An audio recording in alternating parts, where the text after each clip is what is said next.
Valmera mascherita riavano maka suasana di Barcelona itu mifutu lainnya saya fan maskerita antara di fase kedua itu yang mengenal fan hari ini hasil mereka pun full sampai era jadi masuk sekarang segala segalanya di tengah demam saya minum sigar itu dia yang Apocalipse por favor, ele fa futi e fa neveza. Fa o visca mantulu you e destino da shurata o anfeikuna na subir na you. Apocalipse por favor izani bendin fa vado kaka fa era que me fu. Apocalipse por favor bendin fa vado kaka fa era que me fu. Os homens fa que teni a Ari surat menjadi figura nan semir, zona zai vulur, shifar, zai famat, nefa vel na indrai, fanta tu faurieno, shifanta no, nefa marakarino, arni fitene nanasi atom zai blaza, ni tena nutius kanzu ziz, fashina bukan setan, azamatav zai yeritano. Ilu ni divuli efa anau ni sasani amnariu awantan mais ba uvala tuita inari ari anapawena aflod auka maatuki atam fafatisha na yana de umikono shat kunata fiena zemana tsufu auka zi hain zela zel fanai am fingula isai marish dia si bahu shimban fafa tisha fafa. Amen. Rei masnu mana masina ne fafa ni tinna fafa ne. Amen. Rei fekta na mahalo kumnari fafa wana sofia dana na avena ne monta reitsika si Jesus Christi tumpu. Teni faneva siga dia yung nendin fafu au kau maruki atam fafatisha de yero yung migono bisa kumata fiyaina teni wan sumirna niet kanefa tena teni wan figura na demanda mangkukua izani izani Fanishira dina, fanurena, yuda, fanurena ba umahatuki is. Jeti zan muhev dinoi au umahatuki, ze atu isara am ze vola ze uluwe u voisin atu ita yenare. Iti dia yare anien zama jane ibi yung nyasana demandi. Zai apeta kakuru vama ka undertana ila zana oi tezai no am faurina shelas fizalina puisai hana barana mazava tsara am min reit fanilalan zelean etum ti fiena neti nawina niet vezai ishewon shi itsarani ulas de iki ulala zai apantehana ansika sererayaf umahatuki uvoza tuet arzan monterna mtiftoneti handinia siga sereray tena kua tak zai fandinia tena ansmir na faisai fa nikashaina nemanta de zo hanana siga faafinuan Arak zai kashain funi și antenaini yumsi. Cam zai cereva na demanda siga serarea dia mish zai tukuni itumbo sika ava. Simana na zai tantera kana de raya zamsika. Fa bulabeni tuera na malalaka. Bulabeni fifuara na malalaka itumbo sika serarea. Kai zan fitumbo na zan hitombo ia lehilahy lehibe, hitombo ia vehivavy lehibe amin'ny finoana dia ny fizahan-toetra no hitomboana amin'izany. Fa izany lalana izay nalehan'ny Israely fa izay, izany lalana nampandehanana ny Paoly koa fa izay, ary mbola io koa ny lalana nandehanany izao n'apôstôly. Misy izay hitomboana amin'ny finoana dia ny fatokisana an'Andriamanitra amin'ny zavatra rehetra, ny ariarian'ny fikatsahana tokoa ny fampizakan'Andriamanitra sy ny fahamarinana ka hiazonana azy na amin'ny mora na amin'ny sarotra. Andriamanitra amin'izany sy mba manao zavatra vaovao fa mampitodika indrindra antsika tsirairay avy amin'ny zanany dia Jesosy Kristy izay mampitondra izao hafatra izao, fa izy koa nianatra izany. Jesosy zany nianatra izany finoana sy fahatanjahana ka hita ho mahatoky hatramin'ny fahafatesana izy. Fa izay dia nalehany tety an-tany ho fanavotana no sy maintsy nianarany koa hino sy hatoky hatramin'ny farany ny rainy. Hino sy hatoky hatramin'ny farany ny rainy. Ka nozahany toetra amin'ny zavatra rehetra izy amin'izany mba hahitavana azy ho mahatoky tokoa hatramin'ny fahafatesana.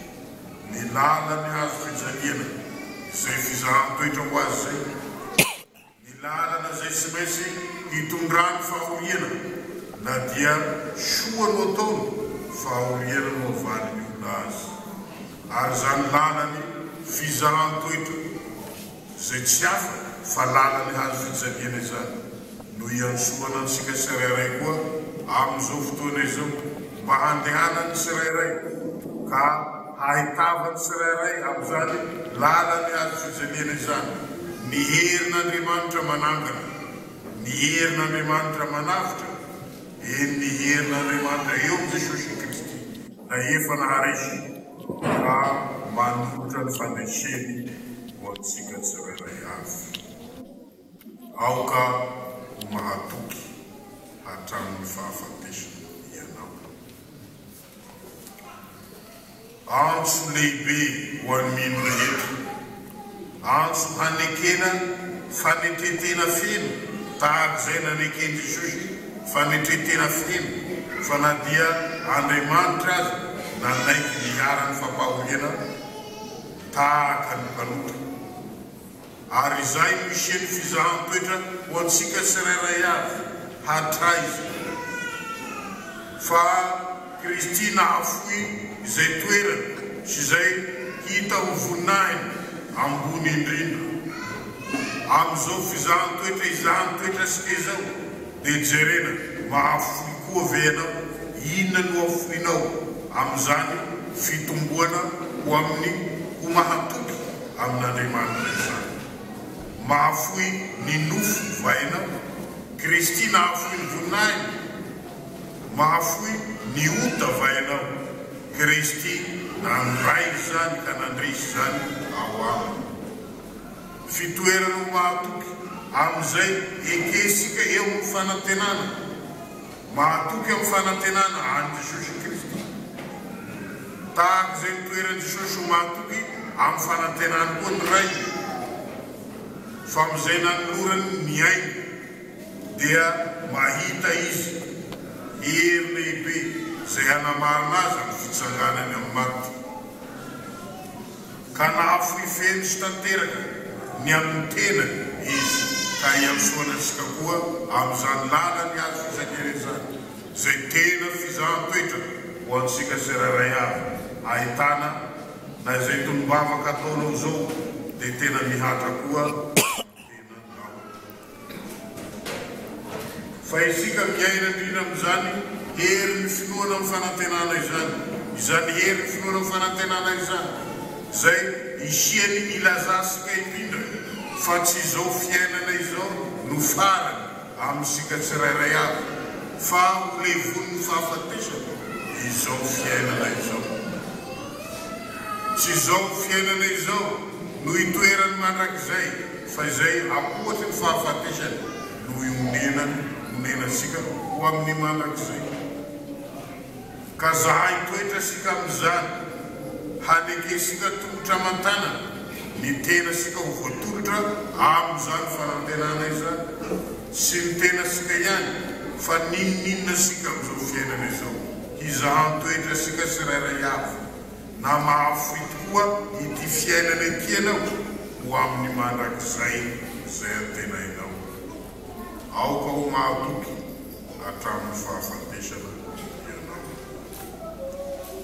Fa Jesosy Tompo no mitarika antsika amin'izany fampanekena izany, fampanekena ny nofo, fampanekena ny arena, fampanekena ny tena sy amintsika manontolo fa tena handao ity tontolo izao ity fa hatolotra ho amin'ny mandrakizay na araky ny filazana azy eto hatolotra ho amin'izany fiainana izany fa izany no sakoboninahitra fiainana ho antsika sy haingondoha apetraka fa aina atolotra sy raisy izany no sakoboninahitra fiainana.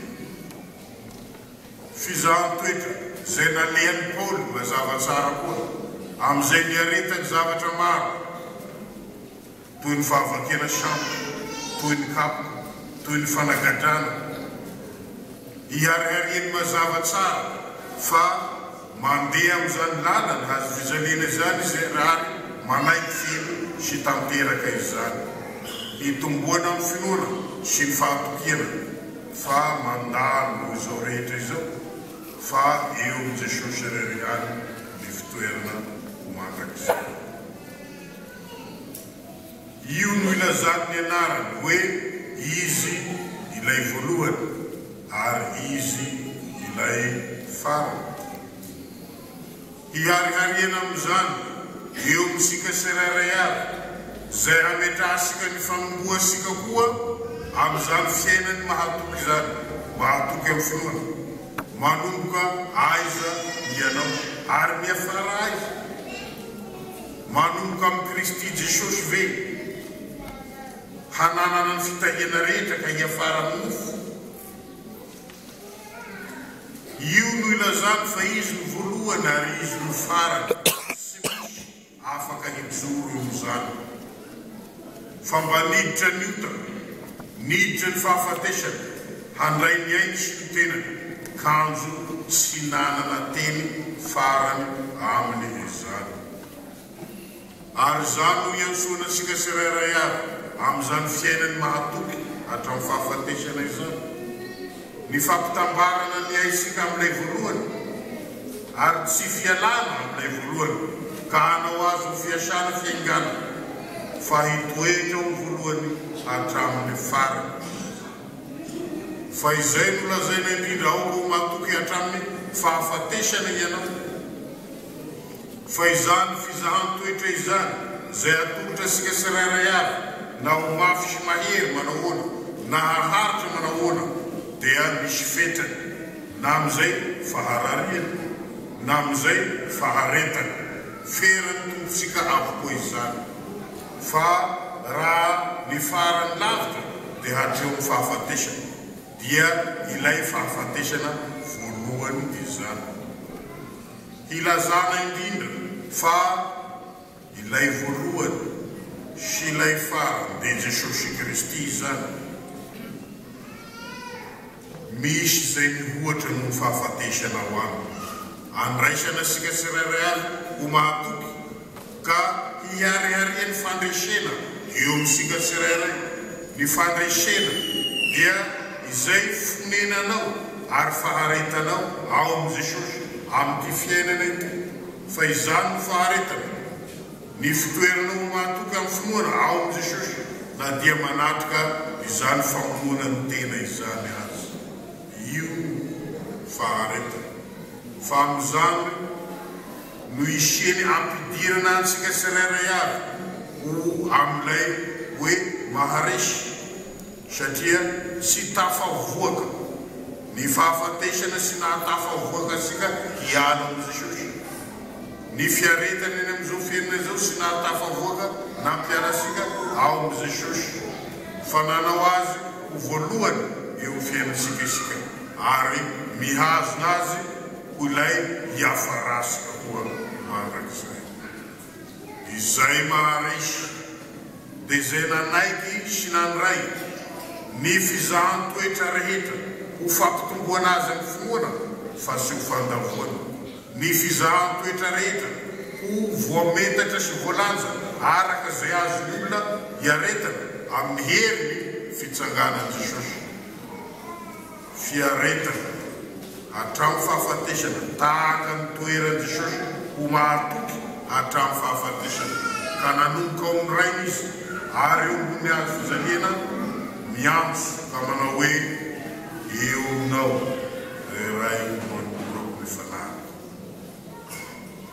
Andriamanitra izay miantso antsika tsirairay avy ho mahatoky amin'izany fizahan-toetra izany mba hitomboasika tsirairay avy araka ny ohatra ny fahalehibiazan'i Kristy Jesosy. Dia ny fahalehibiazana indrindra amin'ny fahatokiana na dia mafy aza ny atreny satria isika dia azy amin'izany fiantsoana izany ka tiany hitoetra ho mahatoky ao aminy mba tsy handaira n'ilay fahafatesana faharoa amintsika. Io ny fampanantenana lehibe amin'izany ny fitoerana mahatoky amin'ny finoana izany ny tsy handaira n'ilay fahafatesana faharoa ka honenana indrindra ho velona miaraka amin'Andriamanitsika mandrakizay. Ka amin'izany ny aleha amin'izao fiainana izao ho amin'ny fizahan-toetra rehetra dia ho fanorenana sy ny tenasika ihany fa tahaka ny toeran'i Jesosy ho mahatoky hatramin'ny farany ka mitondra famonjena ho an'ny maro no hiantsoana antsika tsirairay koa ho mahatoky hatramin'ny farany eny ho mahatoky ho ao amin'i Jesosy tahaka izay nanombohana no hiafarana koa dia ao amin'i Jesosy Kristy mba hahatonga asika tsirairay ho vavolombelo ny herin'Andriamanitra izay nahay nanangana asika mpanota ho zanany, izay nahay nanangana asika mpanota ho olony, ho vavolombelona amin'ny maro fa mahay mamonjy ny mpanota Jesosy. Eny mahay mampitoetra ilay mivadibadika ho azy ho mandrakizay Jesosy. Tahaka izay nampitoerana ny Petera ilay mpivadibadika ho mahatoky hatramin'ny farany na dia nandany Jesosy intelo mialohan'ny akoho magneno ny telo dia nanaiky hatramin'ny fahafatesana azy ka nanetry tena hatramin'ny hahafatesany misongoloka noho izany hareny hery Kristy izay manao azy ho isan'ny mpandresy satria efa nanomboka ao amin'i Kristy Jesosy dia misarana ao amin'i Jesosy Kristy ary tsy ny fahafatesana izany farany izany fa misatrokonahitra fiainana izay anoloantsika ny mandrakizay. Aoka ho mahatoky ianao ry atokana, aoka ho mahatoky ianao ry efa voatokana, aoka ho mahatoky isika tsirairay avy izay fiangonan'Andriamanitra velona hatoky hatramin'ny fahafatesana hiharihariany mazava tsara fa ilay tomposika izay toerasika ankehitriny dia efa naharesy tokoa ny fahasamotana rehetra amin'ny fiaretana ary efa naharesy ny fahafatesana ka manana faranganana sika tsirairay avy ho isan'izay mpandresy amin'ny finoana. Fandresena izao tontolo izao amin'ny finoana, fandresena amin'ny